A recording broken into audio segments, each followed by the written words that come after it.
people? Are we interrupting you, Mr. Smith? Not at all. Yeah, right there, buddy. Tell us that the waterfront is now on West Chestnut Street. Jesus. Is that the Oh, plan? really? I thought that you knew that already. I'm sorry. Well, we're ready to get started. I think we have everyone here who's in attendance. You know, the media's already here. Okay. Well, good afternoon. I'm pleased to announce today, that the findings of the task force, which was put together last year in conjunction with my office and Scenic Hudson. I want to just provide the opportunity because when Scenic Hudson raised the issue, Steve and his people, Sasha and others from Scenic Hudson last year, they thought it timely on the heels of Sandy and with what some of the latest scientific studies are with respect to the rising sea level, be it in the Hudson River and throughout the state, and what it would portend for the city of Kingston's waterfront, which approximately is probably valued between $50 and $100 million or more in terms of its commercial value. Also, to take into account, it affords an incredible access for recreational activities for our residents, for those who come here specifically for that access. So you have a commercial and a recreational and a quality of life component, which this task force was seeking to come up with ideas and programs to mitigate the rising sea level or the rising level of the creek and the river due to these crazy, kooky storms, which aren't every 100 years, but seem to be in some instances twice in 1 year. So I want to thank Scenic Hudson, because without Scenic Hudson, we would have been unable, along with the DEC, Fran Dunwell, who's here on behalf of the DEC, Commissioner Mertens, we would have been unable to do this study. Scenic Hudson was able to obtain funding, with the Lincoln Institute, the Whitney Foundation, Sean Eldridge, and from their own coffers to be able to put this all together. And the recommendations, which have been available on the Kingston webpage, city webpage and site, also too, they're on the CAC, Conservation Advisory Council, as well. And hold this date on January 14th, there will be at 6:30 to 8:30 here at City Hall, a public forum where businesses, citizens, on the waterfront throughout the city can weigh in to those recommendations of the hard work of this task force. I also want to tell people that on December 4th, there will be a public meeting with FEMA representatives, I believe, here at City Hall. Is that correct, Mr. and Mrs. Noble? What time? Information is to come, correct? But I want to thank also, I thank the good folks from Scenic Hudson, DEC, Lincoln Institute, Sean Eldridge, and the Whitney Foundation for making this happen, this study. But we couldn't have done it also without the city planner. Couldn't have done it also, without the city engineer. Could have done it with a number, our city Director of Economic Development, Greg Swansea, Julie and Steve Noble from the Conservation Advisory Council. All of these folks, employees, the council, department heads, all assisted in today's effort, in this effort and the findings and recommendations. I'm pleased to say too that the City Council, thank goodness, adopted this unanimously, as we all know. I signed it into law last week. And from these recommendations, I was informed today by Julie Noble that 2 of them have been complete. The first has already been noted, which is going to be a meeting, here at City Hall with FEMA representatives on December 4th, and the time to be announced. So look forward to that.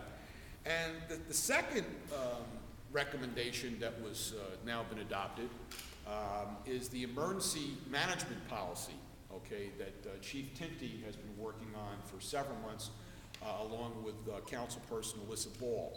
So you can see already from the recommendations of the task force, the hard work, we've already accomplished 2 of those goals or 2 of those recommendations. So without any further, I'd like to just turn this over to Steve Rosenberg from the Scenic Hudson, and also to our good friend Fran Dunwell, and once again reiterate my thanks to Scenic Hudson, the DEC, and all those funding sources, for this this project, which in short will clearly identify with the commercial, recreational, quality of life value of ensuring that our waterfront, okay, implements programs that mitigate, okay, the hazards that are associated with the rising creek, okay, accordingly. So without any further ado, Mr. Steve, sir, it's all yours. My pleasure.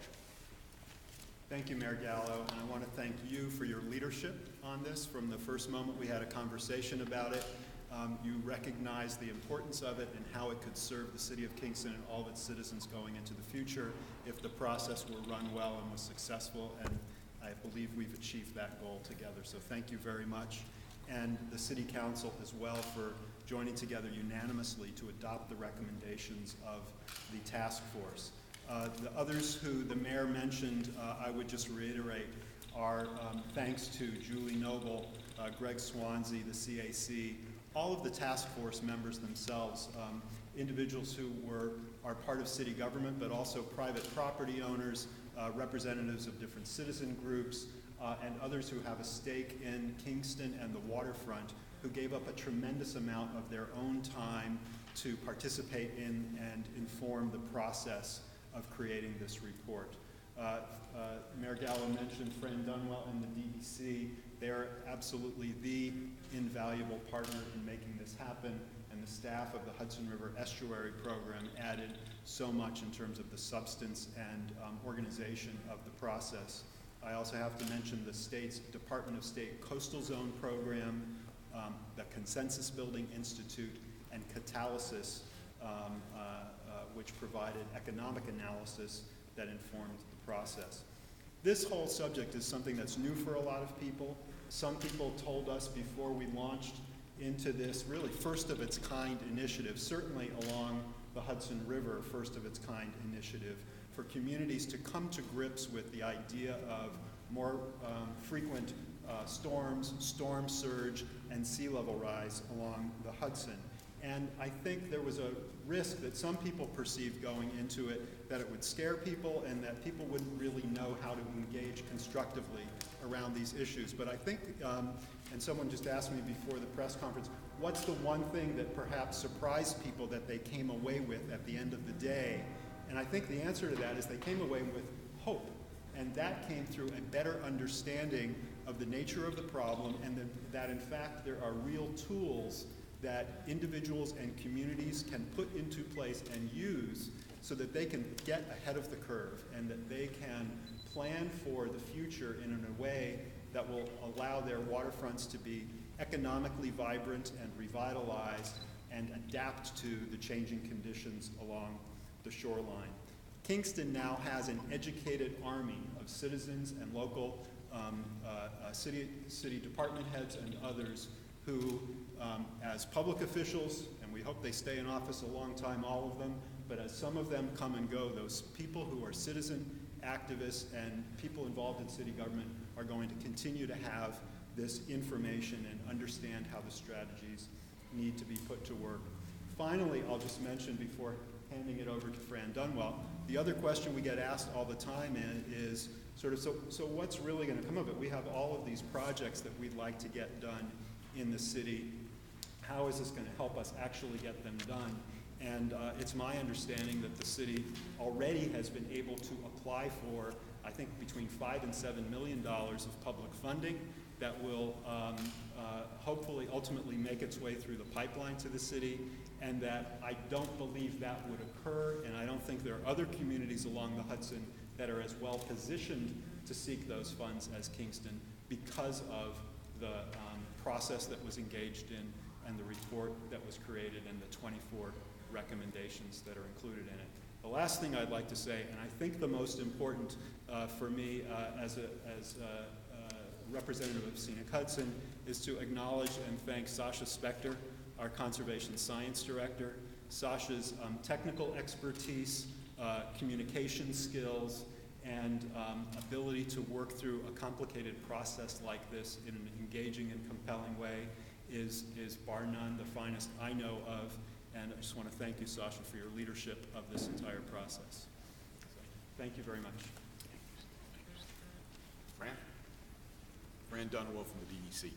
Thank you, Mayor Gallo. My pleasure, thank you. So I wanted to echo the thanks, first of all, to Mayor Gallo for creating the task force, to the task force members for investing large amounts of time over nearly a year in complicated meetings to learn about flooding and what can be done about it, and also to the City Council for taking action on the task force report. I'd also like to acknowledge the same partnerships that Steve at Scenic Hudson has been a very important partner for New York State in helping to take a message to communities about what's happening in nature and how we can prepare. So we are really thrilled to have the endorsement of the City Council for this report, especially because it was unanimous. So that's really a testament to the hard work of this task force. The Hudson River Estuary Program's role in this was manyfold. We provided staff assistance. We had at least one staff person assisting every step of the way. We also provided financial assistance for some of the technical maps and financial analysis that was done. And we have provided technical assistance. One of the key things that the estuary program did, we actually accomplished about a year ago, which was to do fine-scaled mapping of the Hudson River shoreline, that we would be able to tell really to the inch where sea level would rise under various scenarios. So why are we having today's task force report? Why are we engaged in this process? It's really so that we can address the changes that are happening rapidly around us, and so that we can help people understand that change is happening and on what scale. The Hudson River has risen, sea level rise on the Hudson has risen a foot in the last 100 years. In the time since I was a teenager in the 1960s, it's up 6 inches, so sea level rise is accelerating. And communities along the Hudson are experiencing more floods, not only from sea level rise, but also from more frequent storms. Rain coming down from the mountains comes down into the tributaries of the Hudson. The rising seas are coming up the Hudson, and that's creating more flooding in our river communities.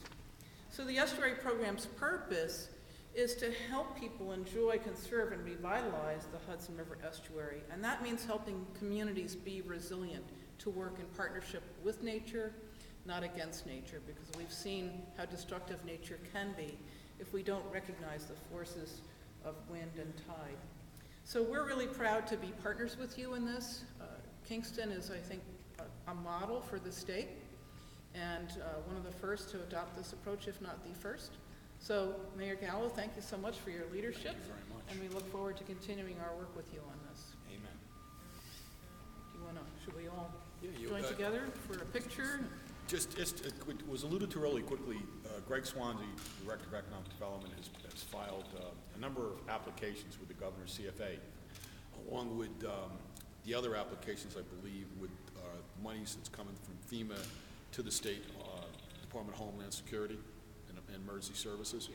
So we'll see what happens, but as both Fran and Steve alluded to earlier, this kind of hard work, this effort, results in increasing the level of scrutiny on a serious level by the feds and the state with regard to money for hazard mitigation programs. So it's imperative that the city, take the initiative by putting together this group, this task force, to come up with these recommendations so that when you proceed to try to obtain funding for the hazard mitigation efforts to be able to deal with this issue, those who review these applications take notice that, in fact, you've done your due diligence. You reviewed what the problem is. You've invited all stakeholders to be part of that process so that then you have the capacity to be able to deal with a very complicated problem. So, again, I want to just reiterate my thanks to these good folks at DEC and Scenic Hudson for coming to the city, for making us to be a paradigm, literally a model throughout the state. It's an honor to have Kingston be the host. And also, too, thank Greg Swansea for taking advantage of it, and Julie and Steve Noble with their roles at Conservation Advisory Council. So with that in mind, One other, if I may, both Fran and the mayor just mentioned how Kingston is a model in this, and the initial support that the Whitney Foundation and Sean Eldridge provided for this project, and other support from Scenic Hudson, which enabled us to do this first effort in Kingston, in fact now has led to formal funding through the state and a third-party organization, so that Scenic Hudson and the DEC are now partnering with 2 other Hudson River communities based on the success of what happened here in Kingston. So it's actually beginning to roll out because of the success here. Yes, we just launched last week a project in Piermont and a project in Catskill. Yes. Do you have questions? Any questions for these good folks? James? So, can you put a price tag on how much just between all the different people that helped pay for this effort? How much would you say it cost? I don't think we quantified. I mean, we didn't quantify the volunteers, but certainly Steve and Fran could allude to the funding from those groups that help provide the expertise and provide us with the services of Sasha and Scenic Hudson. So Steve, if you want to respond to that, sir. Even if it's like a ballpark figure? Yeah, it's certainly in excess of $100,000. And I could get you a more precise number later. Thank you. Could I just add to that? Sure. Our project is funded through the New York State Environmental Protection Fund, and the mapping that I referred to, the fine-grained mapping of the river shoreline, which is using a technique called LIDAR, light detecting radar, we spent about $350,000 on that to map the entire Hudson River shoreline, so that would be from New York City up to Troy, both sides of the river. So the proportion of that for Kingston would be a small proportion, but it was a very significant investment that we made that has allowed us to work with river communities up and down the valley to help them predict how sea level rise will affect their properties. Prior to that, we were only able to provide advice on a 10-foot contour of a topo map. Now we can go to inches. In terms of, Sorry, he had a question. I interrupted. thanks. What in here would you say are the 1, 2, or 3 most difficult things to do? Steve, Fran? I could, but you go ahead. You know, I think the most challenging thing for anybody in a community, whether it's a local official or a citizen or a property owner, are things that get further out into the future. But the key thing here is to take the right steps now that don't preclude the smart solutions in the future. One doesn't have to sort of choke on what might be 80 or 100 years from now if you take smart incremental steps now. Some of them actually deciding not to spend money now because you know you're going to have to undo that later. Those are some of the most important and sometimes not immediately obvious steps that people have to take. But the most challenging ones, I think, for people to conceive of are the ones that are much further down the road. I was sort of asking more for specific. So something at the waterfront that you go, this is going to be really challenging. Any particular projects? Well, I think that would be with Greg, the applications you filed, the funding. I mean, can you speak to Mr. Kimball's question, Mr. Swansea? The more challenging problem. Well, in terms of, also too, I mean, you're seeking funding, but I think your question, Bill, correct me if I'm wrong, is notwithstanding the long-term and the complexity, in the short-term thinking smart, so in that interim period, okay, what would we perceive to be the priorities, Yeah. okay, to implement? Saving the lighthouse is going to be harder than saving the docks and the strand. Well, a big concern down there is the most expensive item, the one that can have the most impact on this city, is the sewage treatment plant. And it got flooded to the extent that it was shut down in Sandy, and was severely impacted in Irene as well. And we're doing there's actually some FEMA money that's come in to repair that damage, to take some steps now. Those are the short-term steps that will make sense. But in the long term, with rising sea level, the implications in the future may be that we have to take careful steps to look at what to do about the sewage treatment plant in the future. Now, we don't need to rebuild a new sewage treatment plant now, but what about 20 years from now, 60 years? And we should do the planning now.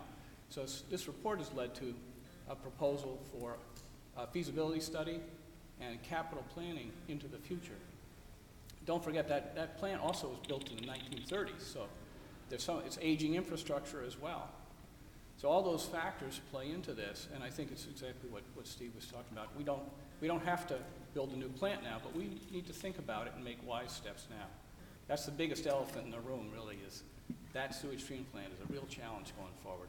And he identified, with your question, sewage treatment plant sustained a couple $1 million in change. I mean, you had, I think, a 1.4 foot of water, 4 feet of water inside that building. So there's a need to reconfigure the electrical system to make it less accessible, okay, to the infiltration of water when the creek does rise. There's also, to juxtapose that with what you're stating, okay, the docks sustained, and the electrical part sustained significant damage, well over 6 figures. So the FEMA money we're getting reimbursed has been specifically identified for those 2 locations to make the necessary repairs and to deal with prospective hazard mitigation going forward. But at the end of the day, I think where Greg's coming from, it's very important for the public to understand that the plant took a hit. I mean, it did shut down, and you can't have that, okay, in the city. So we have to do everything we can in the following to address in the short term what some of those issues are, make the repairs that were caused from Sandy, as well as to try to seek funding, okay, from the study's assistance for feasibility do we have to relocate the plant? Do we have to, which, you know, you're talking a 10-year process, okay, when you get to that point, and you're talking $100 million plus. I mean, I don't know what it would be worth at that time. But I think that answers your question. In the short term, we have our priorities from Sandy. We have the recommendations as to what we could do to not only deal with those issues in the short term, we're seeking funding to remedy the same. And in the long term, okay, at least by planting the seeds now, we'll be able to deal with these very complicated problems that will result from the rising sea level. I think Is that a fair way to say it, gentlemen? To try to- Absolutely. There's another dimension in the short term, which is again in the category of not doing things now that are going to cost you more later. Right. And I believe the recommendations include in different ways reviewing, and part of the process included reviewing the existing codes and regulations in the community. So if the building code and zoning on the waterfront area can be reviewed with an eye towards not encouraging activities that are going to result in loss and harm in the future, and doesn't mean necessarily backing away from the riverfront, but when you repair or rebuild, do it in a more resilient way. Then the next time there's a storm, there won't be as much damage to repair. And what he's talking about, as you know, is the comprehensive plan, the master plan, which is now in play. We're right at that point where they're reviewing the zoning, prospective zoning changes in the zoning ordinance. So you would take this plan, the results, the recommendations. There's the watershed management study that's being done. There's a study on the harbor that's being done. Okay, all of these respective studies are then incorporated as part of the master plan analysis to do exactly what Steve just indicated, so that when you are going to have a prospective development, be it in the waterfront, in this instance, you want to ensure that that kind of project, okay, not only is conformed with the zoning and building and safety, but it helps lessen the potential of damage, okay, prospectively, okay, when that creek does rise. Jesse? Actually, I was going to ask about the sewage treatment plant, but I think we beat that to death, right? you did. But so the other thing is, you know, in terms of economic impact, insurance, that people are going to need to buy flood insurance in 10 years, maybe don't now. No, they have to now.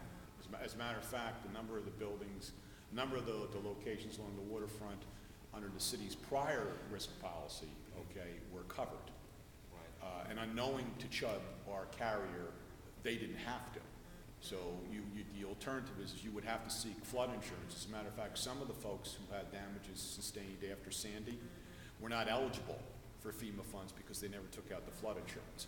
So you do have to take into account as a property owner or as a business prospectively that you're going to be well served to take out some flood insurance okay, so that if there is, God forbid, some kind of catastrophic circumstances, FEMA will not deny you, okay, any kind of funding or benefit. And does this help, does this expand, I mean, if I'm a business owner and I'm maybe sort of on the fence about it, is this gonna tell me, you know, well, maybe you don't need it now, but in 10 years you might wanna budget for it, something like that, to expand the zone in which we're recommending people get flood, or we requiring people to have flood insurance to get FEMA, reimbursement?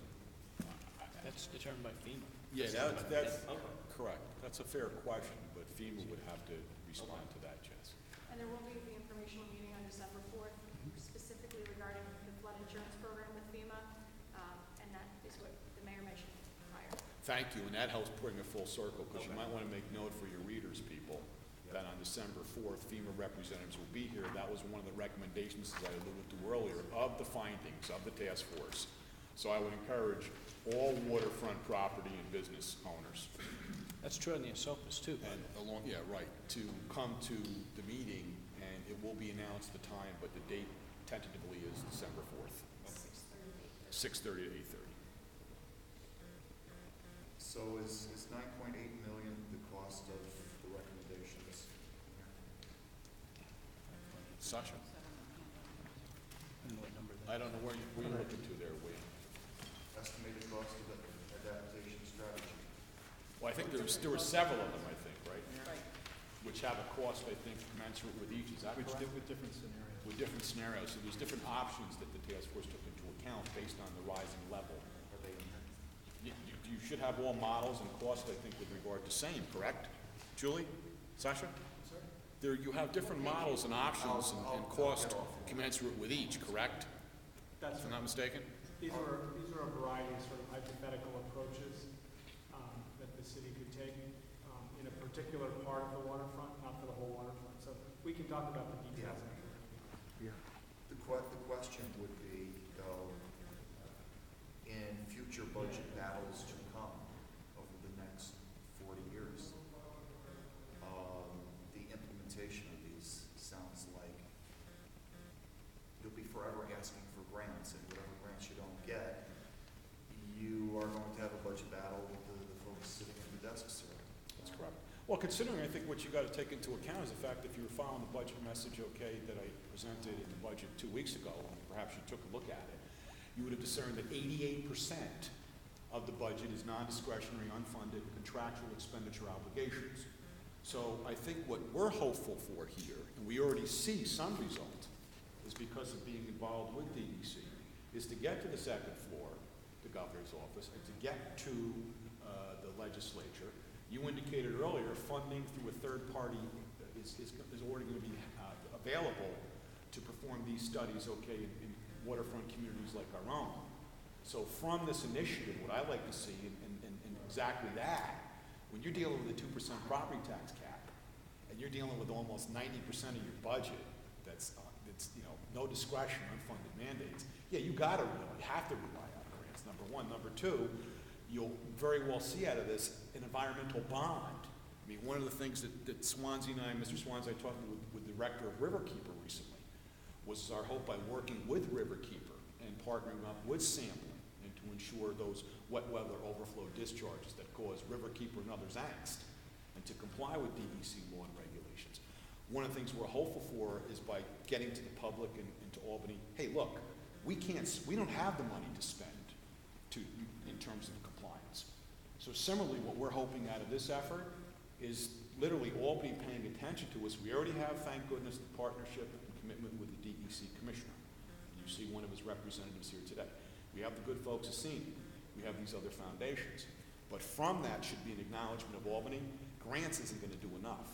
You're very well going to need a bond, okay, that's statewide, would deal with feasibility studies, for instance, relocating treatment plants, would deal with specific options that are available to waterfront communities like Kingston, or down in Piermont, or in Catskill, who suffer these problems, okay, and affect their commercial waterfronts, who affect their quality of life. So you can't expect the locale to resolve these issues on its own budget, in its own budgetary circumstances. And you can't expect the locale to solely rely on grants. You're going to have to get funding, okay, from the state in the form of a bond initiative or something pretty bold, because it's in the state's best interest from the standpoint of not only quality of life and health and safety, but also economic development, to keep these waterfront communities vibrant. Does this tie in to the New York Rising at all? We're not, I asked this briefly. No, we're not, Okay, this, not this part of community's New not. York Rising, right? this community isn't part of that effort. Okay. No, But sir. But it will be complementary. Right. do you see this as a potential New York Rising phase two? It's kind of what it sounded like he was With the bond initiative or something saying. like I that? mean, I don't New York think anyone Rising is a We don't select know. group of communities. Could this be part of a New York Rising phase two? That would be It's speculative. completely consistent with New York Rising in that initiative. In terms of, in fact, It would be, this you're saying effort, it would this be effort was consistent. right at the front edge of that. I mean, it Right. really is this could be a model for New York Rising, really, what we did here. Correct. Yeah, I think whatever state policymakers ultimately decide to do, an effort like this positions the city of Kingston as well as it can to be at the front of the line when decisions are being made in the future. And again, has demonstrated that communities are able at the local level to take in the information, grapple with the hard questions, and make smart planning recommendations for the future. I think it's also important to note in relation to that question that our department, DEC, works very closely with the Department of State, which is coordinating New York Rising. We're all team members, and Department of State was part of the team that supported this effort. So we work very closely with each other. How long do you think it'll be before we see something tangible come out of this? Something you can walk down to Well, as I said, I mean, see? what I alluded to earlier, you've got the treatment plant, okay, that's going to be repaired after Sandy. You've got the docks, okay, you'll see some changes, okay, and some improvements. But I think, correct me if I'm wrong, I mean, but if, so the options that Sasha alluded to earlier, that I can't speak to in terms of actual implementation. It gets back to earlier. I mean, we need the funding, which I've explained to. He's already seeking funding. So I think a lot of the answer to that question in terms of the implementation in the short term of some of these, other than what I suggested earlier with the treatment plant, with the harbor, okay, down there, et cetera, a lot of that's going to be subject to whether or not we can get some of the funding to start to implement some of those short term. Am I on the right track, people?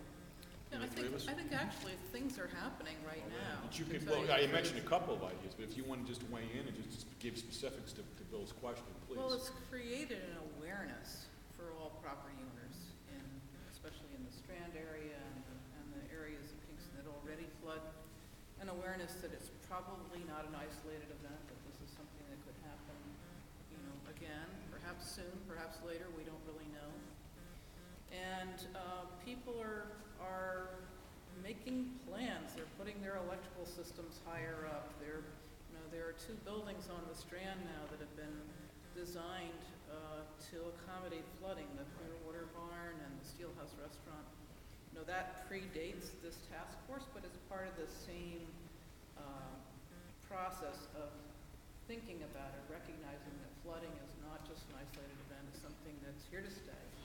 And better off planning ahead for it, accommodating it, than fighting it. I think what Francis puts it really in perspective, your question, Bill, is that from this task force, its recommendations is a public, more educated, more engaged, more participating, more interested in trying to find solutions, okay, by working with the city and some of these third-party groups that we mentioned earlier, like Scenic Hudson, et cetera, and the state.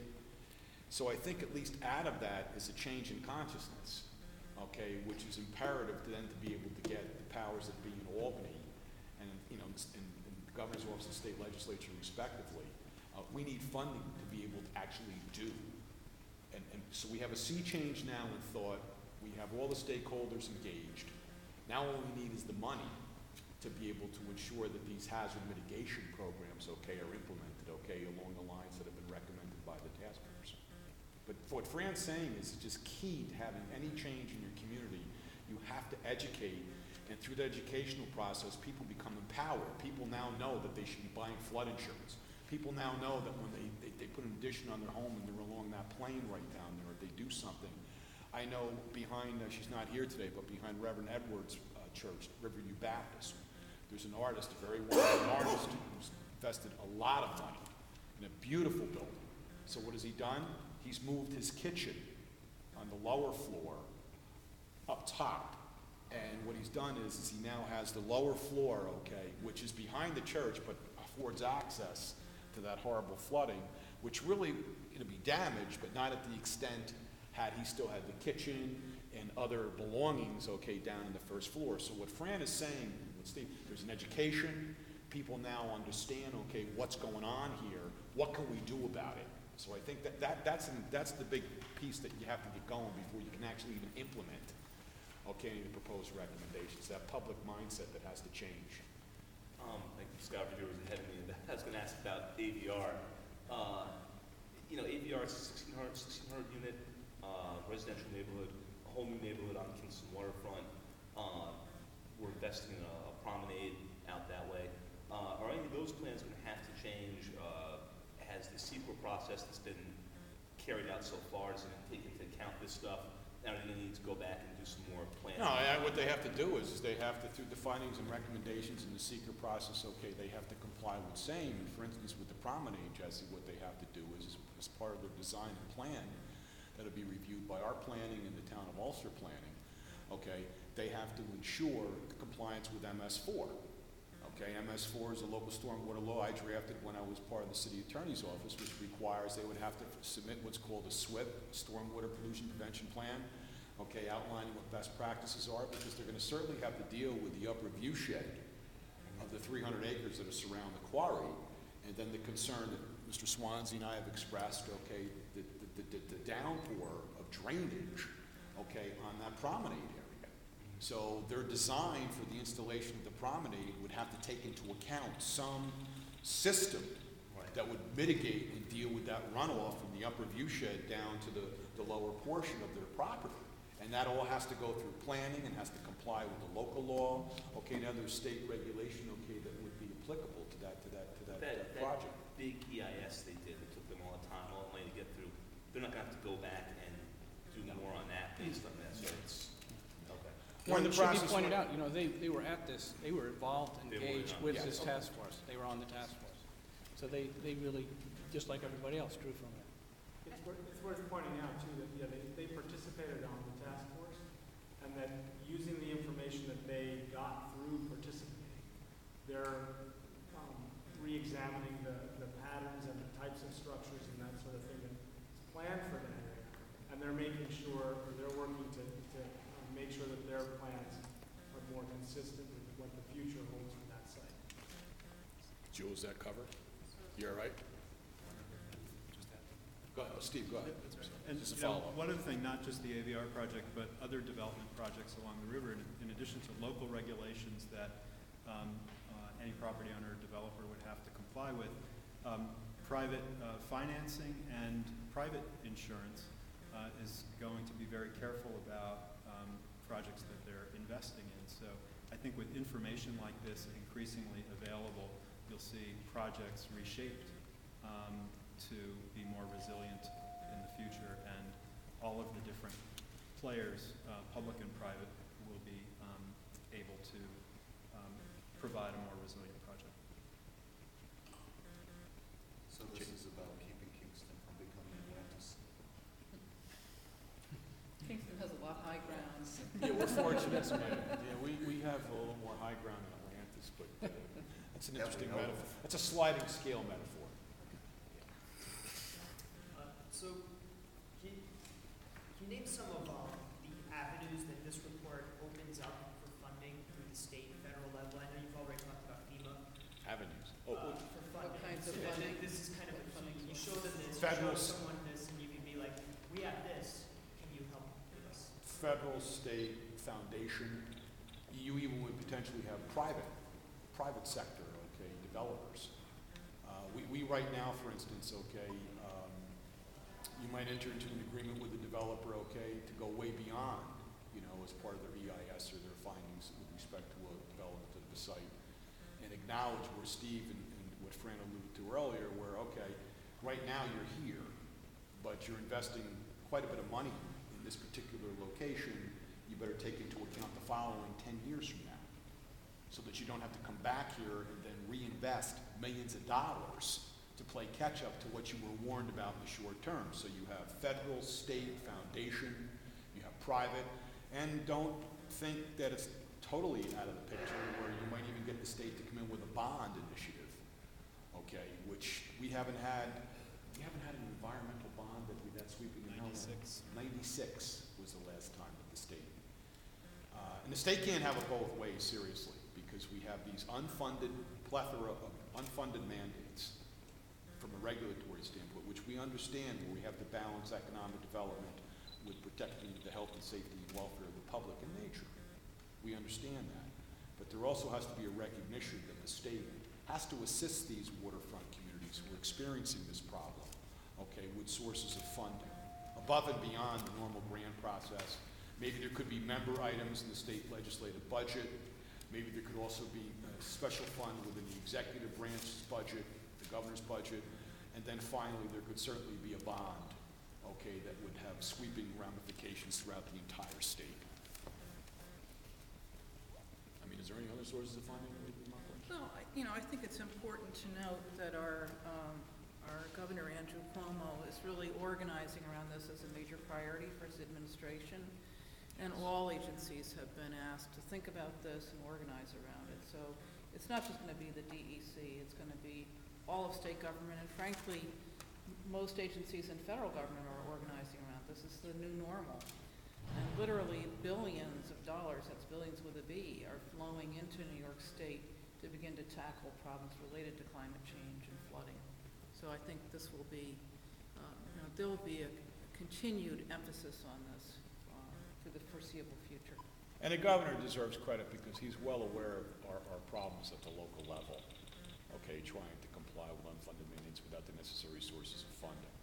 And he's made that unequivocal with the state legislature that they also have to take that into account in the context of the 2% property tax cap. And the governor is very, very out front of what we're talking, what we're doing about right here. And as evidenced by this, but you have Fran here in the DEC, and the governor has a very, very close relationship, as Fran was implying, with DEC to ensure these issues are addressed at a local level, because it's not only about quality of life. He recognizes that.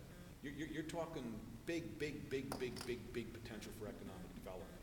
I mean, the governor's vision, okay, of the Hudson Valley is where literally you jump on a boat, a ship in the city. You come to Kingston. You get off of Kingston. You hang out here a day or two. Okay. You then go across the river to Rhinebeck. You spend some time there. You end up back down in Hyde Park. Now you're in Poughkeepsie. So he calls it the Loop, because National Geographic has identified, for instance, that the Hudson Valley is one of the top 10 vacation spots in the world. You've got a situation where literally, okay, we have thousands of European tourists who come to the Hudson Valley, okay, during the better weather. So the governor understands that it's not only recreational access, quality of life, balancing and protecting nature, but also, too, if we do it the right way as partners with good folks like Scenic Hudson, okay, Whitney Foundation, and other organizations, then you literally then have the capacity to really promote the Hudson Valley waterfront community, which a lot of these places are all brownfields.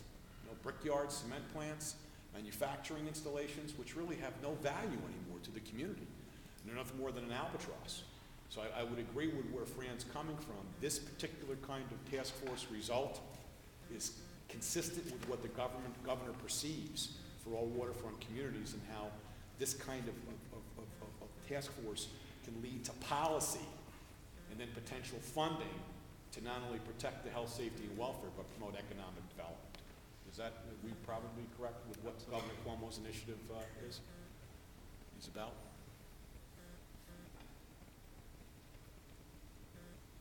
Come on, you have any more, Captain?